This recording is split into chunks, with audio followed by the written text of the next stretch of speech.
प्रेरितों के कामों का वर्णन। अध्याय 20। जब हुल्लड़ थम गया तो पौलुस ने चेलों को बुलवाकर समझाया और उनसे विदा होकर मकीदुनिया की ओर चल दिया और उस सारे देश में से होकर और उन्हें बहुत समझाकर वह यूनान में आया। जब 3 महीने रहकर जहाज पर सूरिया की ओर जाने पर था तो यहूदी उसकी घात में लगे, इसलिए उसने यह सलाह की कि मकीदुनिया होकर लौट जाए। बिरिया के पुर्रुस का पुत्र सोपत्रुस और थिस्सलुनीकियों में से अरिस्तर्खुस और सिकुंदुस और दिर्बे का गयुस और तिमुथियुस और आसिया का तुखिकुस और त्रुफिमुस आसिया तक उसके साथ हो लिए। वे आगे जाकर त्रोआस में हमारी बाट जोहते रहे और हम अख़मीरी रोटी के दिनों के बाद फिलिप्पी से जहाज पर चढ़कर 5 दिन में त्रोआस में उनके पास पहुंचे और 7 दिन तक वहीं रहे। सप्ताह के पहले दिन जब हम रोटी तोड़ने के लिए इकट्ठे हुए तो पौलुस ने जो दूसरे दिन चले जाने पर था उनसे बातें की और आधी रात तक बातें करता रहा।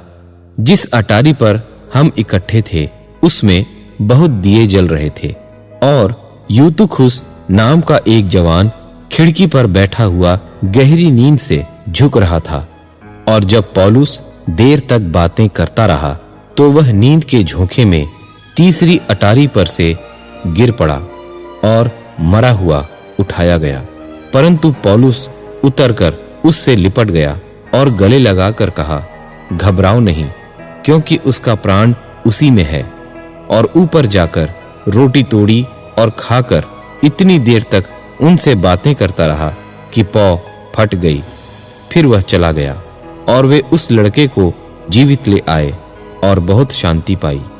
हम पहले से जहाज पर चढ़कर अस्सुस को इस विचार से आगे गए कि वहां से हम पौलुस को चढ़ा लें, क्योंकि उसने यह इसलिए ठहराया था कि आप ही पैदल जाने वाला था। जब वह अस्सुस में हमें मिला तो हम उसे चढ़ाकर मितुलेने में आए और वहां से जहाज खोलकर हम दूसरे दिन खियुस के सामने पहुंचे और अगले दिन सामुस में लगान किया। फिर दूसरे दिन मिलेतुस में आए, क्योंकि पौलुस ने इफिसुस के पास से होकर जाने की ठानी थी कि कहीं ऐसा न हो कि उसे आसिया में देर लगे, क्योंकि वह जल्दी करता था कि यदि हो सके तो उसे पिन्तेकुस्त का दिन यरूशलेम में कटे। और उसने मिलेतुस से इफिसुस में कहला भेजा और कलीसिया के प्राचीनों को बुलवाया। जब वे उसके पास आए तो उनसे कहा, तुम जानते हो कि पहले ही दिन से जब मैं आसिया में पहुंचा मैं हर समय तुम्हारे साथ किस प्रकार रहा, अर्थात बड़ी दीनता से और आंसू बहा बहाकर और उन परीक्षाओं में जो यहूदियों के षड्यंत्र के कारण मुझ पर आ पड़ी, मैं प्रभु की सेवा करता ही रहा। और जो बातें तुम्हारे लाभ की थीं उनको बताने और लोगों के सामने और घर घर सिखाने से कभी न झिझका, वरन यहूदियों और यूनानियों के सामने गवाही देता रहा कि परमेश्वर की ओर मन फिराना और हमारे प्रभु यीशु मसीह पर विश्वास करना चाहिए। और अब देखो, मैं आत्मा में बंधा हुआ यरूशलेम को जाता हूं और नहीं जानता कि वहां मुझ पर क्या क्या बीतेगा। केवल यह कि पवित्र आत्मा हर जगह में गवाही दे देकर मुझसे कहता है कि बंधन और क्लेश तेरे लिए तैयार हैं।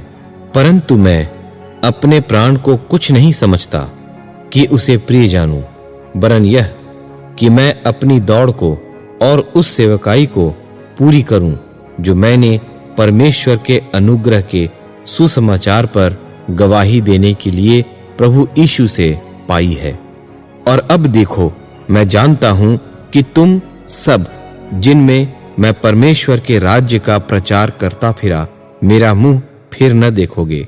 इसलिए मैं आज के दिन तुमसे गवाही देकर कहता हूं कि मैं सबके लहू से निर्दोष हूं, क्योंकि मैं परमेश्वर की सारी मनसा को तुम्हें पूरी रीति से बताने से न झिझका। इसलिए अपनी और पूरे झुंड की चौकसी करो, जिसमें पवित्र आत्मा ने तुम्हें अध्यक्ष ठहराया है कि तुम परमेश्वर की कलीसिया की रखवाली करो, जिसे उसने अपने लहू से मोल लिया है।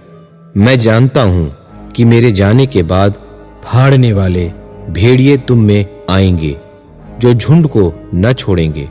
तुम्हारे ही बीच में से भी ऐसे ऐसे मनुष्य उठेंगे जो चेलों को अपने पीछे खींच लेने को टेढ़ी मेढ़ी बातें कहेंगे।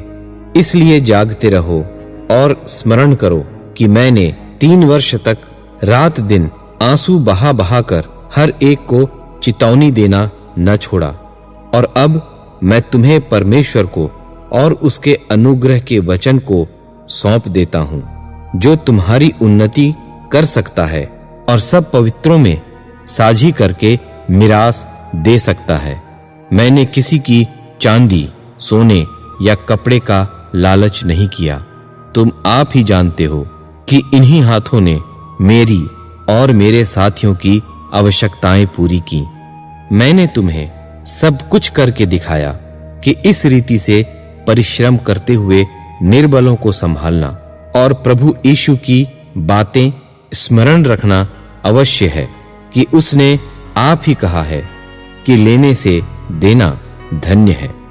यह कहकर उसने घुटने टेके और उन सब के साथ प्रार्थना की। तब वे सब बहुत रोए और पौलुस के गले में लिपटकर उसे चूमने लगे।